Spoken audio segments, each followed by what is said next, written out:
It is time, and hello, my darlings. This is Radio Wasteland, the best in paranormal talk radio. I am your host, Chauncey Hallworth, and this is my co-host, Kara Kittrick. Kara, do you have any news for us today? Yes, I do, though I can't help but feel you beginning this show and no other show with "It is time" is vaguely ominous. It's arrived. Like, it's getting have the stars aligned? Is the prophecy fulfilled? Yeah, what's his face? David Mead?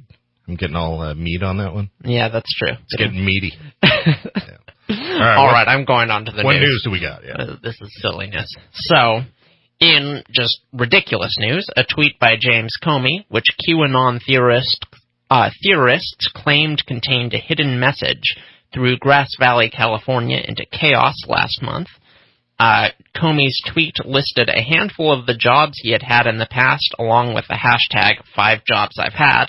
However, conspiracy theorists argued that by removing letters, the hashtag could be shortened to 5Jihad, and that the first letter of every job he listed spelled GVCSF, which could stand for Grass Valley Charter School Foundation. They therefore concluded that a deep state attack on the local charter school's fundraising event in May was imminent. If this strikes you as utterly insane, you are, of course, correct. There was no danger whatsoever. Nonetheless, the fundraiser was canceled because the school feared conspiracy theorists might show up and attempt to cause trouble.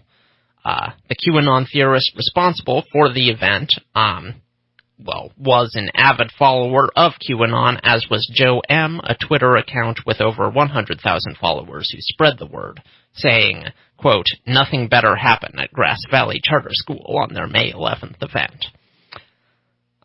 Dale Harder, with the Cleveland Ufology Project, one of the oldest UFO organizations in the country, made news recently by stating that Northeast Ohio is a hotspot for UFO sightings. Indeed, sighting statistics from MUFON do appear to place Ohio in the top 5 states in the country for UFO sightings. UFO eyewitness Michael Lee Hill, also hailing from Ohio, agrees, saying, quote, "Definitely look up. You never know when you might catch something." And finally, a New Zealand scientist is leading an expedition to the world's most famous Scottish lake next month to try to prove that the Loch Ness Monster is, in fact, merely an enormous catfish. Their plan is to take 300 samples from around the lake at different depths, then filter and extract the DNA from the water for analysis to find out what different species are living in it. They should have answers by the end of the year. Back to you, Chauncey. All right. I'm going with the catfish first. Indeed. Giant catfish would be pretty shocking, I gotta say. So, if it ends up being a giant, how giant are we talking? They grow up to 13 feet long. Yeah, that's not Loch Ness size. So, monster. That's not Nessie size. So no, it's not as big as the police. If we're dealing with a catfish the size of Nessie, consider me not disappointed. No, that would also be fairly terrifying, but I don't think that's what they're talking about. I think So there have been previous attempts to find Nessie, of course, ranging from the scientific to the kind of Shark Week level of investigative, Sure. reporting. But some of them have found, huge creatures in the lake, just with sonar and stuff. Right. Movement of that sort. So they're thinking, yeah, those are probably really big catfish. I don't know. This is my wife's favorite cryptid, and actually for Mother's Day, I got her a bookmark of a Nessie that goes on top of your book. You got her a bookmark for Mother's Day? Well, and a pot shaped like a sloth. Okay. So, Yeah, that's fine. You're doing your duty there. I've been married for 15 years. I got a lot of stuff over the years, Yeah, that's fair. Starting to run out of stuff together. I can't judge. Although my brother-in-law, apparently, my wife's sister's all about getting a diamond. And my mother-in-law was saying oh yeah, she likes to get a diamond. And I'm just all, if Terry needed a diamond every Mother's Day, we would get a divorce due to just basic financial disagreements on what we needed to be sending on Mother's Day. No, so I'm going to have to ask along and see if this is true or not. It might not be true. It would be look, honey, a diamond, and she'd be like, this is a piece of a broken bottle. And you'd be like, a diamond. This does not look like a sloth at all. Okay, Cleveland ufology, Northeast Ohio, is, I don't know. I mean, they got to be famous for something. Isn't Ohio where the Rock and Roll Hall of Fame is? I have no idea, but that would explain what happened to Elvis. They do have the Cleveland rock song, so yeah. It's funny how these hotbeds sort of move around. Yeah. Well, anyway, right now, if you want to see strange lights in the sky, go to Cleveland or Area 51, I guess. Right. I spent a week in Cleveland looking for UFOs one night, and then James Comey with his jihad at Grass Valley, whatever. That is asinine. I don't completely insane, right? Yeah. Oh my God. How is that a thing? I'm a conspiracy guy. I sit here and I like the fun. Part of my problem with some of these, I don't want to say some of these conspiracies coming from the deep right. I know a lot of people who are into conspiracies have right-leaning beliefs. I'm not saying that they're all into this, but some of these on the deep right are really just kind of nuts. Yeah, nuts and well, so really the thing about that, if you're thinking about like Pizzagate and all of that, that's all QAnon. Yeah. Okay. So what is QAnon? QAnon is an anonymous poster on 4chan, basically, who, for whatever reason, an enormous number of people have decided has, the inside scoop on everything that's happening in government, politics, whatever. How hard is it to post anonymously on 4chan? Well, you have to... I mean, our government is obviously chasing down, Russians that used Bitcoin to buy computers to do this stuff, and they're figuring that out, and we can't figure out this 4chan guy? Yeah, well, it might not be one person, but how hard it is to actually post is not hard at all. It's anonymous. You go to the site and you click post. So we could do it. Yeah, anyone can post. All right. We got to come up with some stuff. Let's try to come up with something just over the top. We could be QAnon. We could be QAnon. Yeah. But yeah, some of these government conspiracy ones are a little too in-depth. If we take a look at history... Once you get to, the playing Led Zeppelin lyrics backwards level, it's kind of it's hard to believe. I've met a lot of druggies in my time. I've met a lot of people who were tweaking and doing LSD and stuff like this. And all these intricate schemes that people come up with, most of them did not have jobs.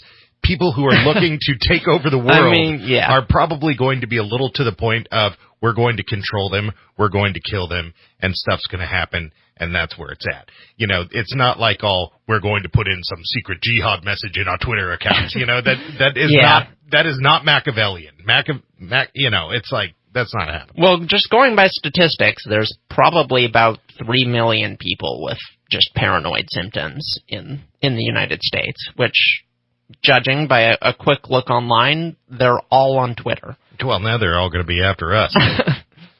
No, that's our followers. That's our base. Oh, well then, Yeah, hey guys. Keep it real. Let's keep going. Yeah. Now, I like all these conspiracies and stuff like that, but I'm also a realist, and anybody trying to control the world is going to do a better job than that. All right, you're listening to Radio Wasteland. When we come back, we have our guest Samuel Hoffman giving us an update on Nibiru, so come on back. All right, welcome back to Radio Wasteland and our guest Samuel Hoffman. Samuel, do we have you there with us? Yes, you do. How you doing tonight? Not bad. It's been almost a year to the day since we had you on last, I think. Awesome. Yeah. That's what I think Andrea and Kara were saying. Is that right? Yeah, I really like that, because we're talking about, something that's going on that's sort of cyclical and cosmic and astronomical in nature. So getting an update once a year seems like a good way to do it. It follows an Earth rotation. Yeah, exactly. That makes sense. And it's also, the new start of the 180-day cycle, so that, we're also seeing far more amounts of activity going on right now as of the transition from April to May. Well, let's start right into it. For our guests, we're talking about Nibiru with our guest Samuel Hoffman. If you want to find out more about him, you can check him out on Facebook, Montana Skywatchers, while we're talking about this. Okay, so what is you're saying the 180-day cycle, you said? Yeah, it it was something that we picked up on the internet years ago. People were watching a cycle, and they were noting a level of different activities, mystically, cosmically, and all this sort of stuff. And I started paying attention to it, and it actually did sort of match what was going on with the asteroid fields and everything else. And I'm sure you've heard recently, the announcements by NASA. They've been over 4 or 5 major, not major, but there have been soft disclosures that they've been throwing out that are kind of alarming, and I hope you heard them. But why don't you give me some examples? I catch a lot of them. My brain's a mess of info. They started talking about they were going to start these drills with the understanding that an asteroid of 1,000 feet or so across would hit the Earth. And then a couple of days later, they started talking about the numbers of objects that were in our area. And then a couple of days later went by, and then they announced, well, you can count on having an asteroid of size hit Earth within our lifetimes, period. They were saying not if, but when.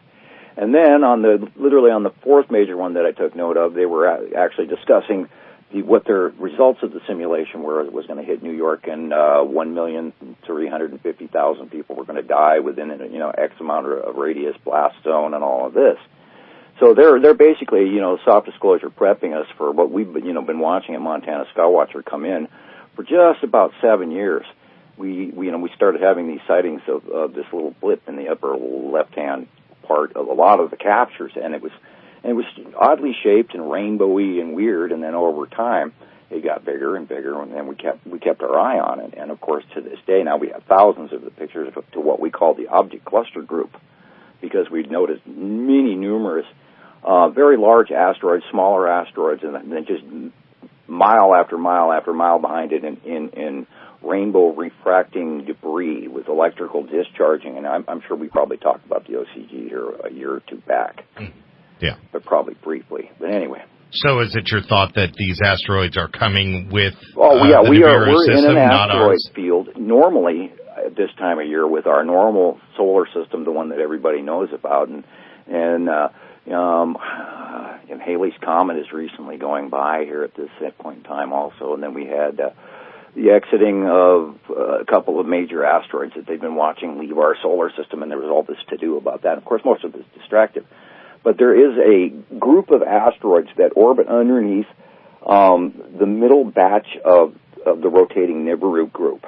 Now, under Uri, Attu's moon, there is this vast field of asteroids, and we came to discover this over time as they got closer and closer and closer from roughly 2012, 2013, 2014.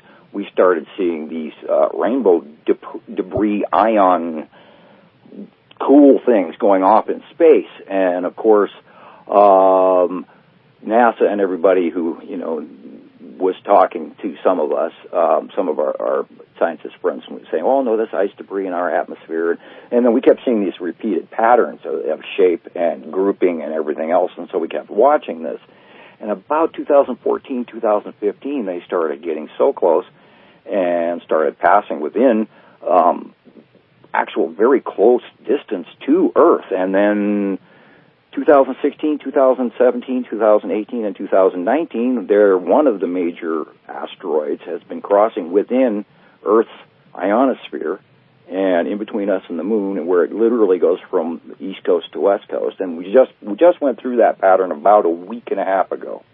Some really phenomenal footage has been just coming in from around the world. And, that's what's really cool about, all of these citizen scientists members who just, pro-am report, and they take their captures in their area, and then we compare these pictures. And when these things are all coming in at the same time in Scotland and in Indonesia or in New Zealand or Africa, I don't have too many people in Africa. I have one guy that throws in some good. Anyway, I digress. When all of this stuff comes in together at the same time, we know that this is not just some silly little cloud pattern that has a repeated shape over and over and over, including this major stripes and everything else and placement.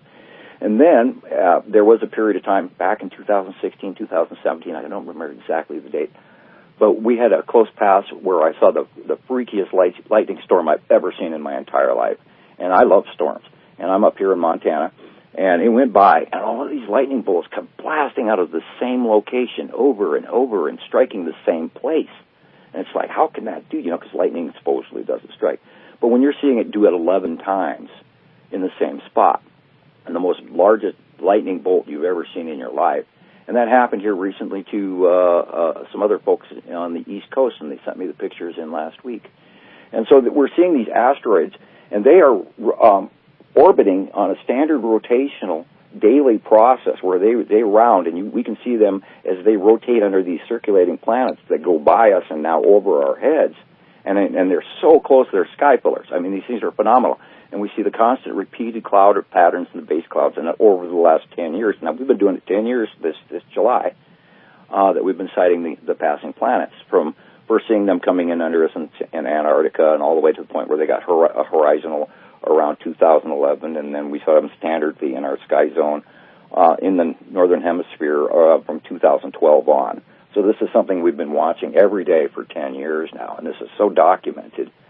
Anyway, this asteroid group is below the planets, and the passing planets are now going past Earth and becoming partially illuminated, just like they did last year, but they're actually in a closer orbital rotation along with Earth. And it's been affecting our magnetosphere. It's been affecting our Earth, you know, about all that flooding that's going on, you know, literally from Texas all the way up into, you know, Pittsburgh.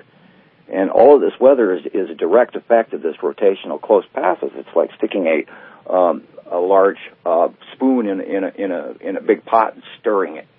And when Samuel, they go by us, hey, we're coming up not too far on commercial break, probably 2 or 3 minutes here. I wanted to ask you a quick question before we went, because I knew you used to do some work with the government and stuff like that. So all this talk of an asteroids being, what's your take on our government or the world's government's abilities to actually stop something like this from hitting us if we know it's coming? I actually met the guy that did the real computations for that movie that they did. I can't remember the name. Armageddon. Yeah. Yeah, that or Deep And Impact. I knew that he works. He's from the German Polytechnic, and I talked to him. He was a member of Montana Skywatcher briefly. I believe they don't have any ability to deal with, because these are so vast and so huge you wouldn't believe. I see. You know, the bomb in the middle of it isn't going to deal with what's up there. It's not just one thing. There's millions. Right. Millions. Right. Yeah. Well, when the other take is, and I know you're not, you have a different view than the gravitational view, but one idea is that we gravitationally pull them away. Well, it doesn't really, with the object cluster group and the major close larger groups, there's a certain electrical property that's going along with this. It's having a discharge effect when it hits our atmosphere, and I believe it has to do with the fact it's probably made up of a lot of more metal, where they're highly more charged. And when they introduce themselves into our ionosphere, which has also been showing up on the magnetosphere pictures, where this disruption in the magnetosphere that's, to the standard people, is unexplainable, but I understand it because I watch it every day. And there's direct, visible, factual proof that we've got these magnetic electrical objects that are passing within our ionosphere and our magnetosphere, and they're affecting everything. And we've also cycled cross-referenced this to stellar material from CMEs, and it's not that. So we've disproved that. So it's falling into place that these larger ones are skipping off of us. They're electrically pushing away, which is what the larger bodies and the planets do as well. When they come in too close, they shove each other away with the numerous series of electrical purple lightning bolts. Now, we never had purple lightning up until 2010, and that's also been a lot of direct proof that this is going on. Well, that seems like a good pause point. We're coming up on our first break here. You're listening to our guest, Samuel Hoffman. You want to find out more about him while we're talking, go to Montana Skywatchers. They're on Facebook. And if you want to find out more, you better come on back. You're listening to Radio Wasteland. All right, welcome back to Radio Wasteland and our guest, Samuel Hoffman. We're talking about Nibiru. I always say Nibiru. What do you say, Samuel? I say Nibiru. Nibiru, okay. Yeah, I've gotten back and forth on that one. I'm not really sure, but in our defense, I think it comes from a dead language. So, I believe it's Sumerian. Yeah. Definitely Sanskrit. Yeah. Or actually, cuneiform.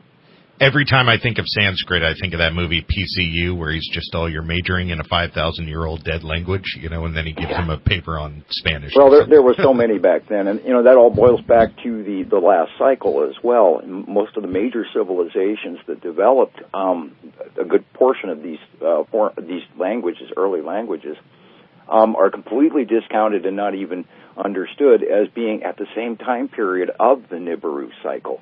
I just recently watched a thing on the BBC thing by Michael Wood on China and also on India, etc. I watch a lot of this stuff. But anyway, like the Aryans in Western India, their civilizations all decayed and declined and moved from their original locations. So did riverbanks and everything. And this was all at the beginning of that same last cycle, which was 3,654 to 57 years ago. Roughly 1650, 1670. I was going to do the math tonight on that. I totally forgot because I forgot the number. But 1650-ish back on BC. And, of course, that's where they had a change in dynasties in Egypt, a change in dynasties in China. At that point in time, there was roughly 400 or so million people on the planet at the time. And civilizations all changed, and they were all discussing climate change in all of their written texts that we read and observe today. So, and people discount it too much, and it's the end of the Mycenaean period and just at the beginning of the Bronze Age. So with this talk of language and history, now might be a great time to ask this question. You can't talk about Nibiru without people thinking of Zecharia Sitchin, without people making the comparison and stuff like that. And I know you have a different view on a lot of the stuff that Sitchin thought. But when it comes to the sort of history, the ancient histories of Nibiru and life and our leaders there, or our controllers, our omnipressors, or whatever. Do you follow that aspect of it? Well, that depends on which faction you're referring to, because there are multiple factions, and I'm glad you brought that up, because your co-host, I know he'd be interested in a lot of this stuff. We've been citing the Texas Cube, and we've been citing the Empire Orb again, and they've been right in the front of the object cluster group, and which has just been right next to vastly large currently and Earth passing Atu's moon. It has gotten so close and so big this year as due past that it's just, it's mind-boggling. It's actually illuminating the skies at night, and we've seen numerous sightings of purple illuminated skies at night on the backside of Earth, which proves they're there. We've had absolute proof over the last 10 years that they're there, but I just love it when we really, really see it. And we're looking at the times of absolute proof, documented evidence that extraterrestrial beings are here, and they did get through the Texas. That's why we call it the Texas Cube, because there's a portal that formed over Texas, and then there was a portal to Norway Spiral where the Empire Orb came through, and all the presidents and world leaders of the pretty much like G11 or G12 countries were in Norway the night that occurred. And folks should go look all that up on YouTube. Look up the Empire Orb and look up the Texas Cube, because we've been watching it. We're getting sightings for the last month and a half every day of the cube. And I'm talking, we're getting them majorly in Europe. They've been really clear in Europe. And then I went outside the other day and sat there for about 3 hours, watched the Texas Cube. And it's got a side orb, and it puts off this really cool, similar pattern. And we've got so many sightings and so many pictures over the years, and all the markings match. It's just, goosebumps. And so, and I don't like to talk a lot about the ETs, because I don't want people to go, he's just full of, he's seeing, little green men. And I don't want to go there, and that's why usually I try to stick to the planets and the object cluster group. But we've seen so many sightings. This is phenomenal. And if you guys don't believe in this, it's really serious time that you jump on board with this, because this is proven. I have spent so much, and we have spent, Montana Skywatchers too. We've been spending so much time seeing this. It's become literally like old hat.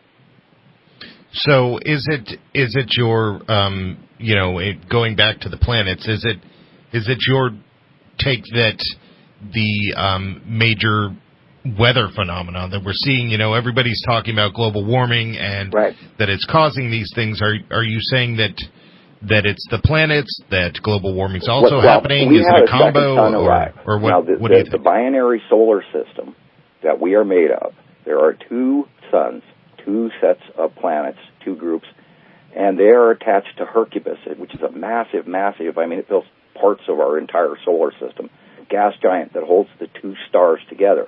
Now, the second sun is larger than our Sol, and it is currently co-orbiting with ours in a tandem thread link, and then Hercubus is behind them, and you can see pictures, evidence of that literally for the last 3 to 5 years as well. And we've seen it in space pictures and everything. All you have to do is look at the dark spots. Don't pay attention to the light. Pay attention to the darkened pictures, and you'll start to see all of these planets. And eventually, if you find out where they are, which we do monthly drawings on Montana Skywatcher too, and once you start to associate these patterns, you start to see it, and it's just like, oh my God, it's there. Because I get so many pictures every day. I get hundreds of pictures sent to me from around the world, you know, from citizen scientists, and we're all putting this together, and it's fact now. They come in, they do their thing, and then we've seen patterns of them that they're heading away from us over time in a larger and larger loop within the last 4 years. They came up from below Earth, the subhorizontal, and that's why everybody was people who in the know went to Antarctica and went down to Australia to set up the SETI projects and everything to watch them coming in. And we watched them come in from Neumeyer Station for years, in which at some periods of time it was supposed to be dark down there, which is as normal. And for a few years there, Neumeyer Station was illuminated during times that they were supposed to be dark, which was another batch of proof that this was occurring, which is, it incensed us to even watch even more. And this has become so proven that, if people don't get online with it, they're just basically silly, because the evidence is absolutely undeniably clear that these planets are here. The colors, the stripes, the patterns, time after time, it's all the same. And people really need, it's on YouTube. There's a lot of crap out there, too, where people are just totally lost and talking out their backsides. But it's really, really, really happening. And what's even cooler is that, the quasi-cotal, the Texas cube, whatever you want to call it, is also from legend. And it also matches in the drawings and the actual pictures we're getting in. And I saw a video today somebody sent me where the Empire orb is close passing Earth, and it's got like 8 little glowing little UFOs flying past it. And, I mean, it argues with the mind when you see the video, because you tell yourself, nah, this has got to be Photoshop. And yet, my God, there's a refraction flare coming off the thing when it turns on its lights and everything else, and it's very much like a sighting where I personally did see the Empire orb stop, drop out of the clouds, change direction, and turn its central blue light on. And it was, we're talking Peter Pants. And I watched this. So, people have to, we're not full of beans, and we're not seeing fairies and pixies and sprites, which are 2 different groups. But anyway. This is very, very real, and people have to get on board with this, because the science is, we're coming up on 10 years. Yeah, millions of pictures. Unfortunately, we're a minute or 2 away from the break, but when we come back, I definitely want to ask you, I know we've covered this each time that we've talked, but I don't understand why, if this is all the case, why people would be keeping this from us, and then the other question that I really want to address to you when we come back in line with that would be, why are they keeping it from us? And, with such a drastic paradigm shift for people, do they have anything to fear? So you're listening to Radio Wasteland. Our guest, Samuel Hoffman. If you're interested, check him out, Montana Skywatcher. And we're going to break, so come on back. Radio Wasteland. We're talking about Nibiru. Yeehaw. All right, welcome back to Radio Wasteland and our guest, Samuel Hoffman. We are talking about Nibiru. Samuel, so before we went to break, we were talking a little bit about, that this should be so obvious. And so why would everybody push for us not to believe this? And ultimately, do people have anything to fear? Change is scary to people. Do they have anything to fear? Yeah, they have a lot to fear. We have a lot to fear because when we talk about, they or everybody. And the automatic assumption is it's one group. And it's not. There are multiple groups on Earth who, of course, have been let into some of this information over time through secret groups and cults and et cetera. And it is in the cabal, and there is secret texts around where this discusses this openly. Even the Greeks knew that we had a binary solar system, and that information's out there. And then there is the off-Earth factions. And, of course, the people on Earth are trying to buy favor with the off-Earth factions, and there are a number one, the life forms on the planets here. And then there is the visiting life forms. The Draco are here. There's rumors of Octurian, and we know that there's multiple different craft hanging out around the sun right now because we've had nonstop proof of that. There's multiple factions here for the dual sun process that's going on, and that's what's known as the ascension.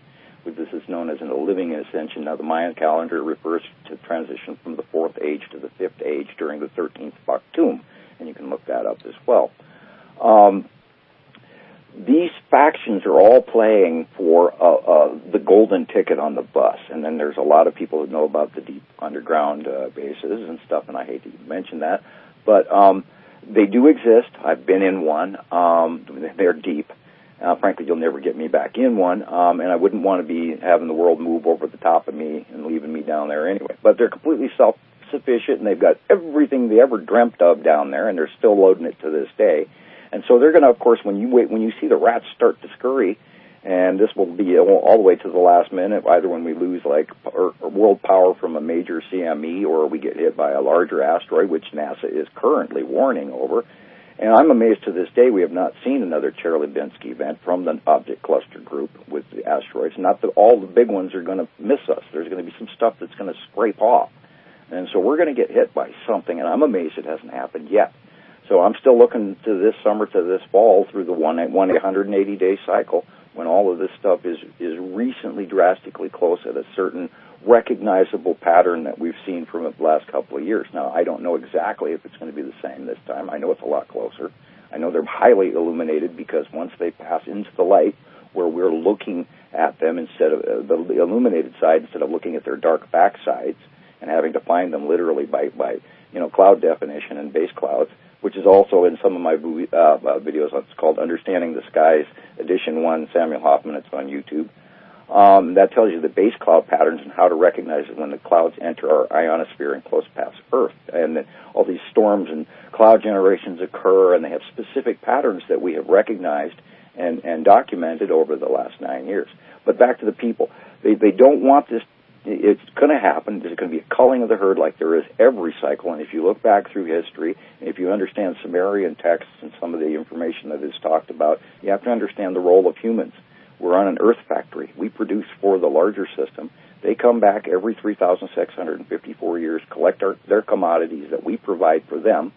And there's a very large system at play here, and they're not going to drop their hand on the table until it's the last call. So normally with fear, right. There would be, but you can do this. Is there something that we can do? That we can do? Yeah. Well, I was told some things by my meeting with the Pleiadian, and everything he's pretty much told me has been true. And this was a face-to-face. This was not some, channeled or any far-seeing stuff, which I am very good at. That's because that's what I was recruited for. But anyway, you can look that up, too. What I was told is that once the catastrophe will happen, now they expect this to happen because it's a reboot of all the commodities every cycle. The Earth breaks up and all kinds of, new stuff gets made and et cetera, and all, new oil, new gold, new this, platinum, gold, silver, everything, diamonds, whatever. It gets all made by the tectonic plates crashing and creating new stuff. And then there's far less of us to control. And I was told after the dust settles and like-minded communities start to form, they will then intervene and start the process again, which you could look at. It's like prior to the first dynasty of Egypt, where they have direct contact with the gods, or when the Mayans and the Incans had direct contact with the gods. Is that because of a planetary proximity? Well, when we're far apart, is it hard for them to get to us? Is that because... No. These people, there's races that have the ability to move entire planets or create them, to create space compounds in which to, like Earth is pretty much the sorcerer's stone. We create gold, and it's a very not normal thing. Gold has a positive ionization. It's a metal, and it luminesces, and it has all these vastly cool properties that a lot of people need to look into. And it's one of the soft metals group that has a different radioactive charge than everything else, and it's special. I see. So the Earth itself is kind of the factory. Excuse me? The Earth itself is kind of the factory. Yeah, we're a special place, and we're the backwater factory, but we're very special to a very large group of people. So they're not going to. The Earth will never be destroyed within a period of time that we could care to worry about. And it's cyclic, and we go through this, and then they come down and they pick up the commodities, and this is why they're not telling people, because they want to collect as much commodities until they can, before they leave, and we're talking tons and tons and thousands and hundreds of thousands of tons of gold that is collected from now or the beginning of the next cycle all the way until the end of the cycle, where then next cycle they come to get it and pick it up. And this happens over and over. And within the last government change of the people who own our area of space, the last 300,000 years, there has been 83.3 cycles. It's just the math. Unfortunately, we're right here. Going on. We are not the first civilization to achieve certain levels. Well, unfortunately, Samuel, we're right here at the end of the show. I want to give a few minutes here for you to tell our listening audience where they can find out about you. Of course, I've touted your Facebook group here a little bit, but it sounds like you got a YouTube channel maybe you can tell us about? I have most of my radio things and some of my earlier videos. Now, currently, I'm having trouble posting on YouTube because my new videos will not upload for some reason. And I've tried 4 days in a row to do one 11-minute video, and it wouldn't load, so I'm going to have to keep after these guys. I think they're stopping me. My 30-year non-disclosure agreement ended in 2010, but that doesn't mean they stopped watching me. You can see my materials on Montana Skywatcher 2, because that's the open site where everybody can come, and we just about let everybody in there. Montana Skywatcher 1 is for closed group and more seasoned members, and we talk about a few different things here and there, but we're generally, they're both pretty much the same site, except 2 is way more active. A lot more people are busy from around the world, and where we talk and discuss things. And if you'd like to send a small donation, $5 in a card, P.O. Box 625, Lolo, Montana, 59847. And, keep listening to Radio Wasteland, because you guys have got, the best guests in the whole world, me included. I feel a little bragging there. Well, I appreciate that push. And this is your third time on. I had a couple of my competitors that I really wish you hadn't actually even given them 5 minutes of their time. But we got to get it out there. Yeah. I can't run the world. Well, somebody does. Well, actually, a lot of somebodies, and everybody's trying to, get all the Cheetos before the dog does.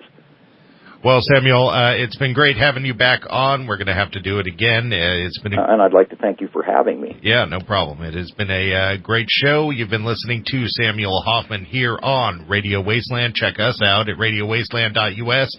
Check him out on YouTube and Montana Skywatchers 2 on Facebook.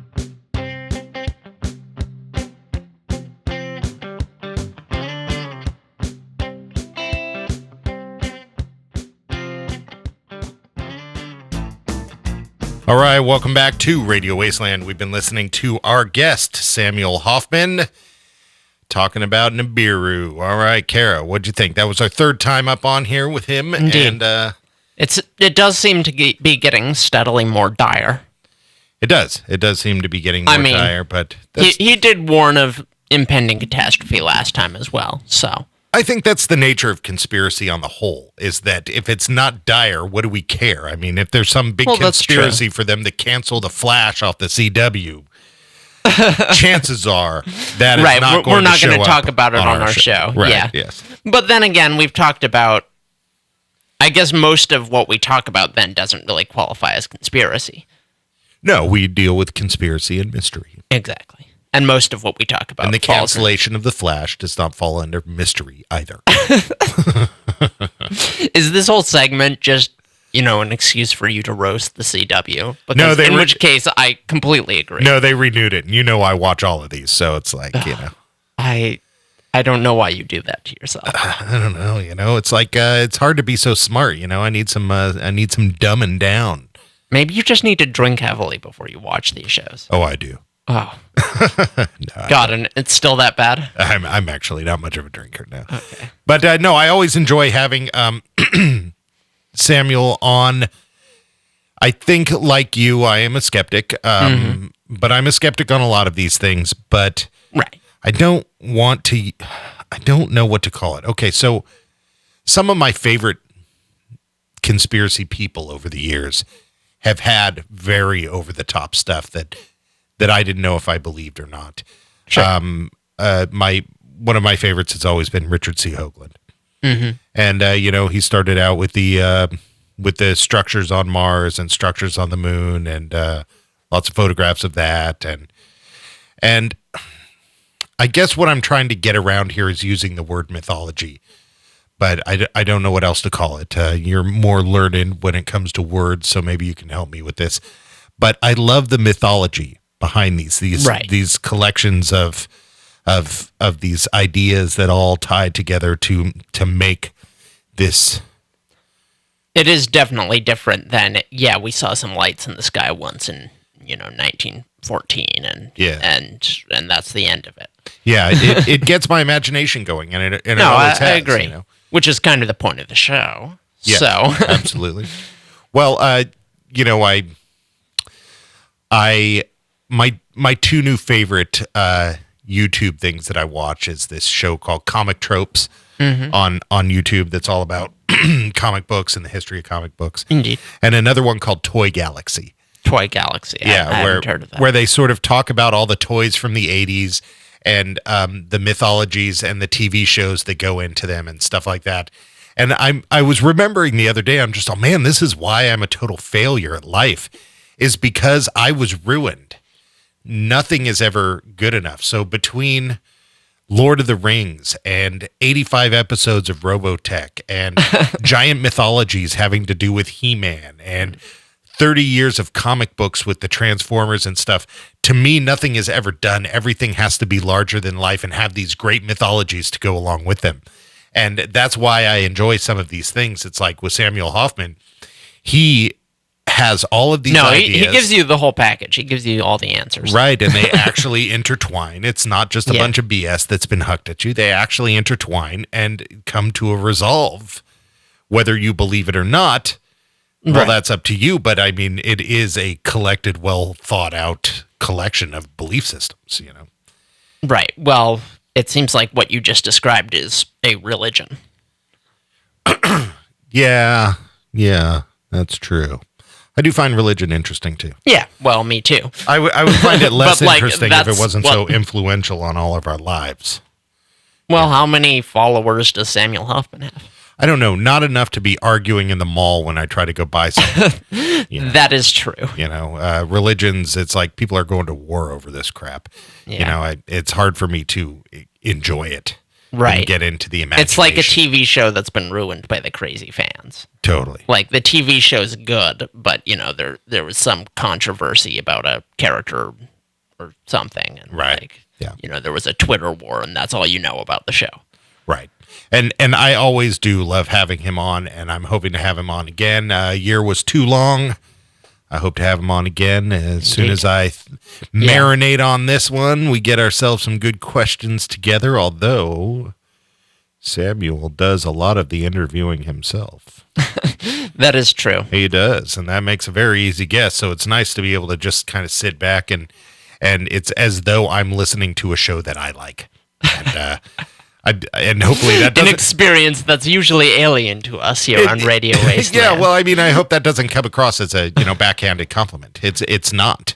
He's a very nice person. I love talking to him, but really when he's on, I can just sort of sit back and listen and sort of enjoy what I'm listening to. I will say that, unlike some of our guests, he has a lot to say. Some people you need to coax the information. Yeah, sometimes I always refer to it as pulling teeth. When I have a guest where I'm, pulling teeth in order to get some get some answers. Which is, in fact, often the case when we're talking to a lot of the most knowledgeable people, because a lot of the time they're not just like personalities. Yeah, so, that's true. Sometimes that's a good thing. But yeah, I will say, hearing that annihilation via asteroid is potentially imminent is the most hopeful news I've heard all week. Oh, we should be so lucky. Yeah, exactly. Is that what you're saying? Yeah. Great. You're a testament to your generation. All right. You're listening to Radio Wasteland. Come on back. We're going to talk about what we got going on next week.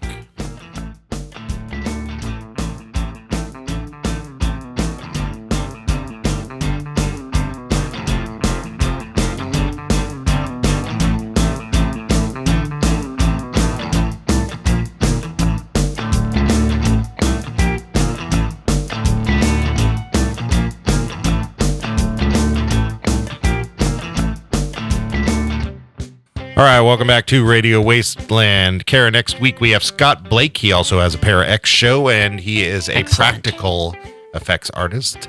Ooh. And we're going to be talking about his show, The Dead Zone. The Dead Zone. And we're going to be talking about masks. And I really have no idea. Yeah. Andrea just put the notes in. I don't really know what we're talking about with masks, but I have started working on a mask. Have you started working on a mask? I haven't. Well, you got a week, but you're going to be out of town next week. Gosh, what am I going to do? Okay, well, I'll have to make a mask on the road and send you a picture. Well, you can make it this week and send me a picture. I don't follow. How busy are you?